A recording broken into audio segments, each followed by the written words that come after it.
ሰላም ሰላም፣ እንዴት ናችሁ? ዛሬ አብረን የምንሰራው እንግዲህ ቆስጣ በገንፎ ነው። ቆስጣ በገንፎ እንዴት አድርገሽ ልታበይን ነው እንዳትሉ ቪዲዮውን ተከታተሉ። እንዴት አድርጌ ቆስጣ እንግዲህ ወደ ገንፎነት እንደሚሄድ አሳያችኋለሁ። አብረን እንሰራለን። እናንተ ሞክሩት፣ ቤታችሁ ትወዱታላችሁ። ይህ ገንፎ እውነቱን ለመናገር ቆስጣ በዱቄት እንደምንሰራ ማለት ነው። ምክንያቱም እዚህ ጋር እንደምታዩት ቆስጣውን ገዝቼ ጥሬውን ነው። ትንንሹ ቆስጣ በደንብ ካጠባችሁት በኋላ በብሌንደር ትንሽ ውሃ አርጋችሁ ትፈጩታላችሁ። ያው ውሃም የምታረጉበት በደንብ እንዲፈጭላችሁ ነው። ስለዚህ በደንብ ብሌንድ አርጋችሁ ቆስጣውን ትፈጩታላችሁ። ከዛ በኋላ በማጥለያ ታረጉና ታጣራላችሁ። ከላይ ያለውን አትወስዱም፣ ውሃውን ነው የምትወስዱት።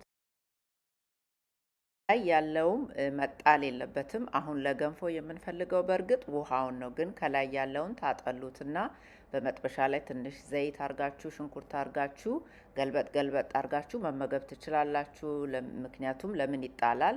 የደቀቀ ቆስጣ ማለት ነው፣ ምንም ማለት አይደለም፣ ምግብ ነው። ስለዚህ እንደዛ አርገን ልንመገበው እንችላለን። አሁን ግን የምንፈልገው ውሃውን ስለሆነ እዚህ ጋር እንደምታዩት በማጥለያ አርገን እናጠላዋለን። ቆስጣውን ካዘጋጃችሁ በኋላ በመቀጠል የምታዘጋጁት ዱቄቱን ነው። የዱቄታችሁ የገንፎ እህል ከሆነ ማመስ የለባችሁም፣ ወይም የአጃ ዱቄት ቢሆን ይመረጣል። እኔ ግን የገንፎ እህልም አጃም ስለሌለኝ እዚህ ጋር እንደምታዩት ያለኝን የስንዴ ዱቄት በመጀመሪያ ቀስ ባለ እሳት በደንብ አርጌ በለስላሳው አመስኩት።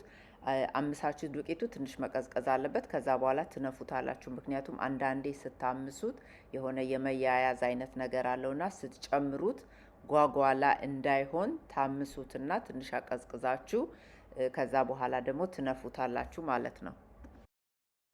ከቆስጣው ውሃ በፊት በጣም ትንሽ ውሃ ጠብ አድርጌ ያ ውሃ ሲፈላ እዛ ላይ የቆስጣውን ውሃ ያጠለልኩትን ጨመርኩ፣ ብዙ እንዳይሆን ማለት ነው። ስለዚህ ከዛ የቆስጣው ውሃ ትንሽ ሲፈላልኝ ዱቄቱን ጨመርኩኝ። ከዛ በኋላ እዚህ ጋር እንደምታዩት ማንኛውም ጊዜ ገንፎ እንደምታጎንፉት በደንብ እያማሰላችሁ ተጨማሪ ውሃ መጀመሪያ መቀነስ አለባችሁ። ከዛ ላይ የቀነሳችሁትን ውሃ እየጨመራችሁ በደንብ አርጋችሁ ያው በተደጋጋሚ ውሃ እየጨመርን እያፈላን እየከደንን ገንፎ በደንብ መላግ አለበት። በደንብ እያረጋችሁ ትልጉታላችሁ ማለት ነው።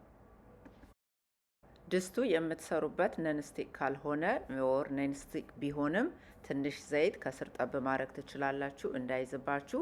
ከዛ በኋላ ግን በቃ ትንሽ ውሃ እየጨመራችሁ በደንብ እያገላበጣችሁት እያማሰላችሁት እንደገና መልሳችሁ ትንሽ ውሃ እየጨመራችሁ በደንብ ተደርጎ መታሸት አለበት። በደንብ ላላ ያለ ቆንጆ ገንፎ እንዲሆን ማለት ነው። ከዛ በኋላ የምትመገቡበት ሳህን ላይ ሲበስል ዝግጁ ሲሆን ታወጡታላችሁ ማለት ነው። በተለይ ሆድ ድርቀት ለሚያስቸግራችሁ ሰዎች ይሄ ገንፎ በጣም ምርጥ ነው። በአጃ ዱቄት ቢሆን በተለይ ደግሞ የበለጠ ምርጥ ነው። ምክንያቱም ቆስጣ ሆዳችንን ያለሰልሳል፣ ብዙም ነገር አለው፣ ይጠቅማል። ስለዚህ በቆስጣውና በአጃ አርጋችሁ ብትሰሩት በጣም ይጠቅማችኋል። እንደዚህ አርጋችሁ ሞክሩት። በደንብ አርገን ስላሸነው በደንብ ስላበሰልነው እዩት። ልስላሴው ስታዩት ራሱ ለስላሳ እንደሆነ ያስታውቃል። በቃ በጣም ቆንጆ ነው። በደንብ ተደርጎ እየታሸ ነው። ገንፎ ሁል ጊዜም ስንሰራ በደንብ አርገን ብናማስለው የሆነ ይላላልና እንደዛ ሲሆን ለመብላትም ቆንጆ ይሆናል። በደንብ በበሰለ ቁጥር ደግሞ በጣም አሪፍ ይሆናልና እዩት። እዚህ ጋር በጣም ያምራል። መልኩም ቆንጆ ደስ የሚል አረንጓዴ ከለር ሰጥቶታል። እርጎ ቢኖር በጣም አሪፍ ይሆናል። በዚህ ጊዜ ይሄንን እኔ የተጠቀምኩት በተነጠረ ዘይት ነው። ቅቤም አላደረኩም። ዘይቱ ኦልሬዲ የተነጠረ ስለሆነ ጣዕሙ በጣም ደስ ይላል። በገንፎ በቂንጬ እንዲሁ ለመበላት የሚችል ነው።